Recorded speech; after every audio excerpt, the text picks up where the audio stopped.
folks, welcome to East Chattanooga. As you can see, we've reached the end of the railroad. So in order for us to return, we're going to have to head back to Grand Junction, but first we're going to turn our locomotive around. On our turntable, manufactured in 1916. Have you ever noticed a lot of stuff around here is old? 1916. They built the table and sold it to the Central of Georgia Railroad, and they used it down in their Macon, Georgia facility for only 9 years. They outgrew it, so they moved it to Cedartown, to one of the end of their branch lines, where they were utilizing smaller locomotives and tenders. Remember, we're talking the 20s, 30s, 40s, steam engines and tenders, not diesel electrics. In fact, when we turn Southern 4501 around, that's one of our active steam locomotives. We use it on our Missionary Ridge Local on the weekends and on Friday nights. That locomotive barely fits on our table. Our table's 80 foot, as I said, 80 tons. The Southern 4501 is 85 foot from coupler face to coupler face. So we literally have like about 9 inches of rail at the back of it and about 9 inches of rail in the front. It barely squeezes on our table. When we turn that locomotive and tender, we're not really worried about balancing it. We're just worried about getting it on the table. Now we do balance 710 when we bring it on the table, because it will ride in, it'll come across. Joe, our engineer, he's going to take and balance it over a 6 foot diameter bearing that is in the middle of our table.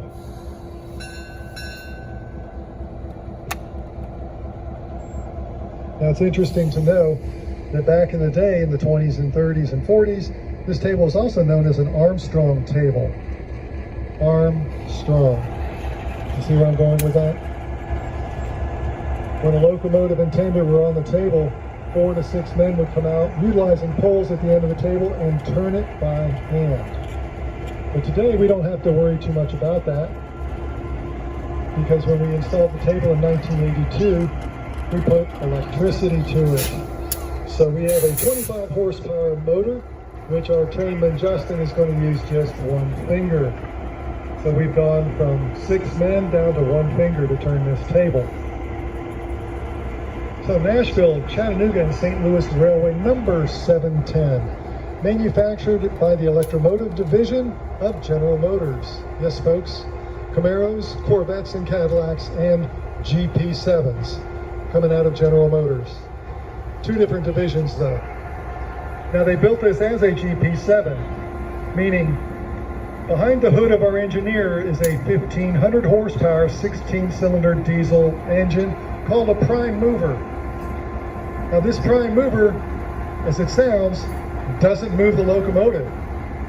It actually operates 2 pieces of equipment: an air compressor for our brake systems, and then it operates a generator to create the 600 volts for the traction motor that is on each axle.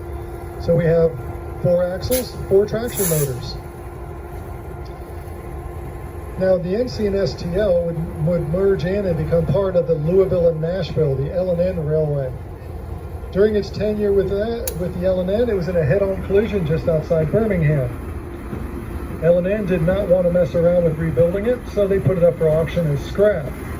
Amtrak picked it up, rebuilt it, increased the horsepower by 250 on that prime mover, making it a 1,750 horse prime mover, making this locomotive a GP9.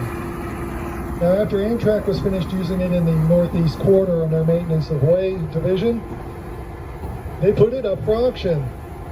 That's where TVRM stepped in, picked it up, brought it here, went through it mechanically, electrically, and then painted it back in the original livery. This is exactly what it looked like day one in 1950. Now, our trainman Justin is going to spot us on track 2. Our engineer Joe is going to take the locomotive down past our consist.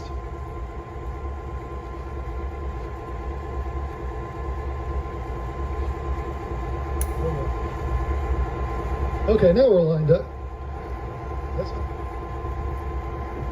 Now we're all lined up, ready to go. As they take the locomotive off, well, like I was saying, our engineer is going to take the train past our consist. He's going to go through a switch, and then he's going to back up onto the other end. So the coach that was at the end of the train on the way over is now going to be at the front of the train behind the locomotive. That does complete our turntable demonstration. We're going to head over to the back shops. I'm going to show you a little bit about what we do there. We're going to cross over about 8 tracks. Please be